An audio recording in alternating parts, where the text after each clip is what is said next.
Hello, we are John and Miriam. When we're in Wyoming, we drink Wyoming small batch bourbon whiskey. And you should too.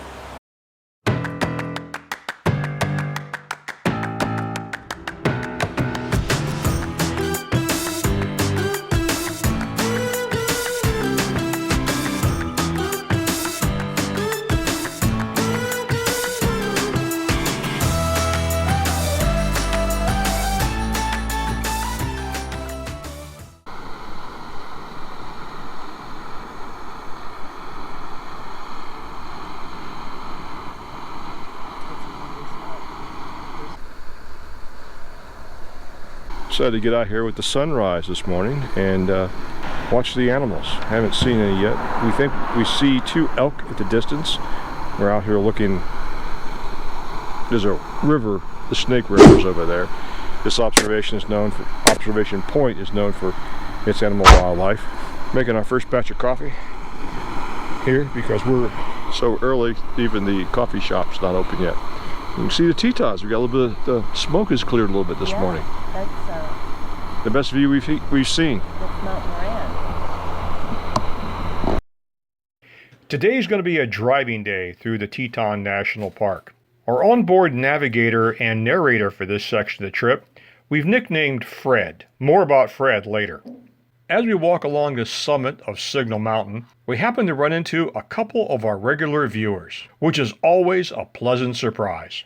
Hi. Hello. Hi. Hi. We just talked about you. Randy said, I wonder what John would be saying on this ride when we're going through the Tetons. Well, you'll find out in a couple of weeks when I air this one. What will he be saying?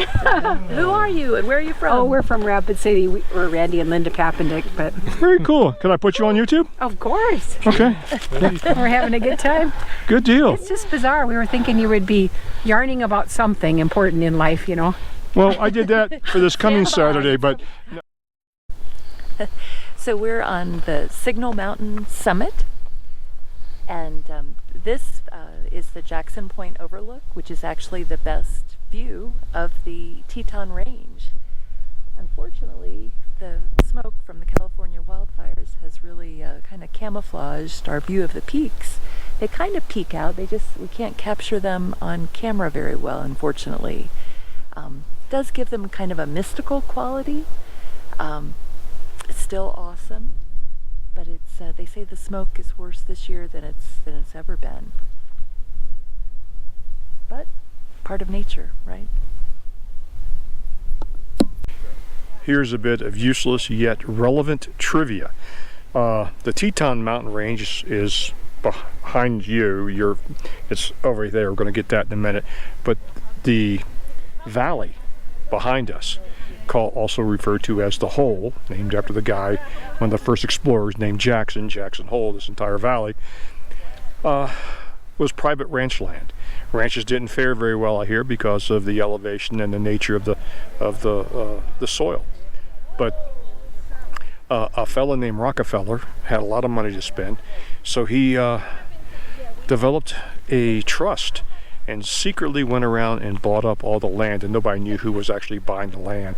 Once he bought up the majority of the valley, he attempted to gift it to the United States government to expand the small Teton National Park, which at the time was just the mountain range. Congress drug its feet and drug its feet and drug its feet, and he finally told them, because if you don't take my gift to you for the nation, I'm going to sell it. And knowing how much trouble and aggravation that would cause to go back and try to redo what Rockefeller had done, Congress finally acted, took possession of the property, and expanded the Teton National Park. So to all those people who are always boo-pooing the rich people, what have they ever done for us? Here you go.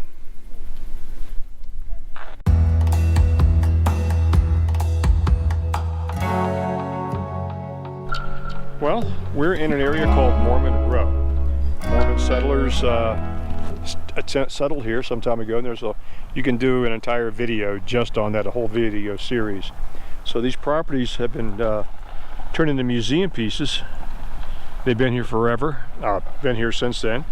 And It's the 19th century, the yeah, Homestead Act. and Homestead Act, and I forgot who maintains it now. We're outside the national park, but off in the distance, if you can see it through the wide angle into the GoPro, is a barn.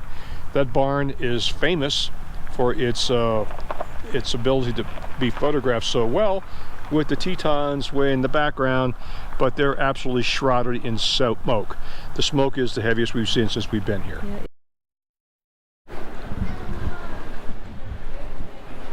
In honor of Miriam's birthday, in 2014, on her birthday, we went down and for the first time looked at and set on a Am Spyder at the dealership. I'm going to introduce her to our next motor transportation. What do you think? Not so much. To an extraordinary day. It has been.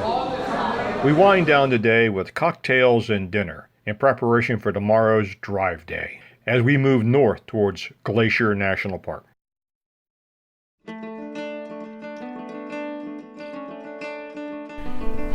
Well, today we start our journey north towards Glacier National Park, leaving Tetons National Park, and literally just left the exit for the park, and we see mooses,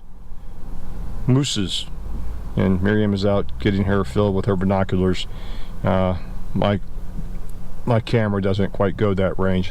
They're 200, 300 yards out, and I'm in the middle of the road. But heading down to Jackson to get some breakfast before we head over through Idaho and up into Montana. But Miriam is happy. She sees her moose.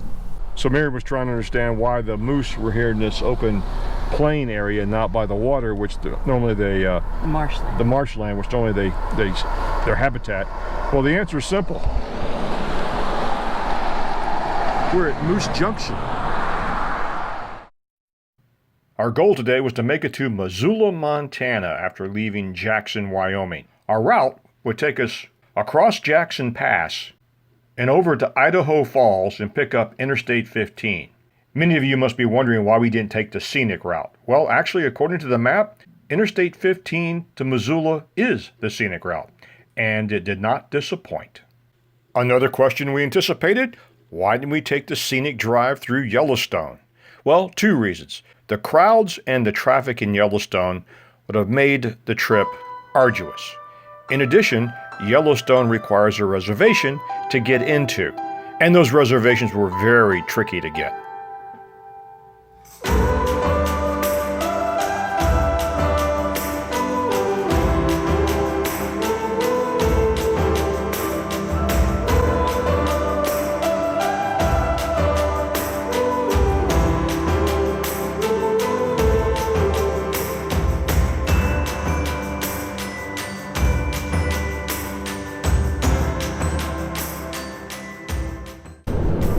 This area of the trip is not that exciting, but it's interesting, and we just passed through a very large lava field. Of course, it was covered by sagebrush, so you couldn't see the lava itself, but it's so big it's actually on the map as a giant lava field. I think it goes for about 10 miles or so. The smoke is pretty intense out here. You can see, looking straight ahead and off to the side, the smoke from the wildfires in California. And my nose has been running non-stop since we pretty much got here, and I have found that if I put the N95 mask on, it seems to alleviate my runny nose, scratchy throat from the smoke. So the only drawback is I can't drink my coffee.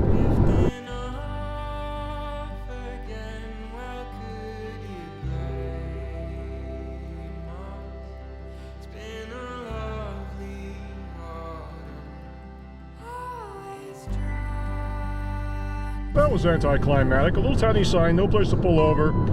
These people aren't taking travel seriously. Those of us who want to take selfies by the state sign. Really poor form.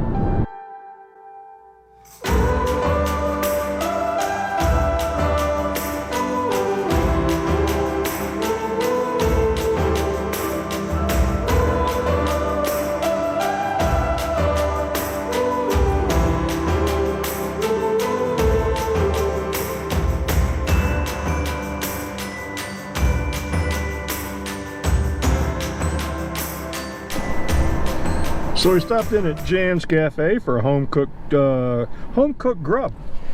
And we're not much on restaurant reviews, but this was a little family-owned place. Jan, I think Jan was our hostess, cashier, and dishwasher. The other person in the kitchen was the cook. We didn't meet the cook. That's it. They're short on staff. So what you had soup? Oh yeah, it was homemade. It was delicious. Chicken and zucchini and mushroom, and yeah, hit the spot. Just what I needed.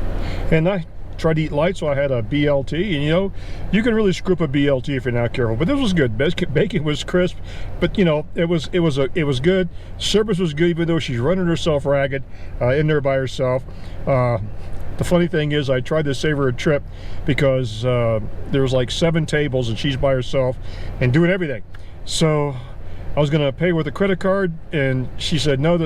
I said I was going to pay for a credit card, and she said, I said, let me go ahead and give it to you now when you bring the check, and that way it'll save you a trip. She goes, I still got to run it to the cash register.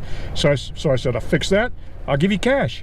And she goes, you're not saving me a trip because I still got to go to the cash register and ring it up as paid. I said, work with me here, work with me. I'm trying to save you a trip. And she just laughed. But nice place. If you're ever on Interstate 15, going through Lima or Lima? Lima or Lima, we're not sure how it's pronounced. Little hole-in-the-wall place, but just north of the Idaho state line. So we made it to Missoula, Montana. Yeah, it was a good day. Kind of cool to see the backside of the Tetons and ride through Idaho. So many acres and acres of amber fields of grain, which kind of surprised me. And then we hit the smoky haze. Yeah, it was bad. We had to wear our N95 masks disposable masks to be able to breathe in the car, because even the warnings were respiratory distress ahead. Yeah. It was bad. And we were feeling it between the smoke and the change in altitude. And yeah, we came down from 6,500 feet down to about 3,500 feet. Air's thicker, more oxygen, and I feel better. Yeah. The beef in Montana has been fantastic, and in Wyoming also. Yeah, they grow some really healthy, very tasty cows up here. Yeah. Well guys, I'm gonna wrap it up and turn in and get a good night's sleep and head out tomorrow morning, head north to Glacier. To Whitefish. Yeah, y'all take care. Bye-bye.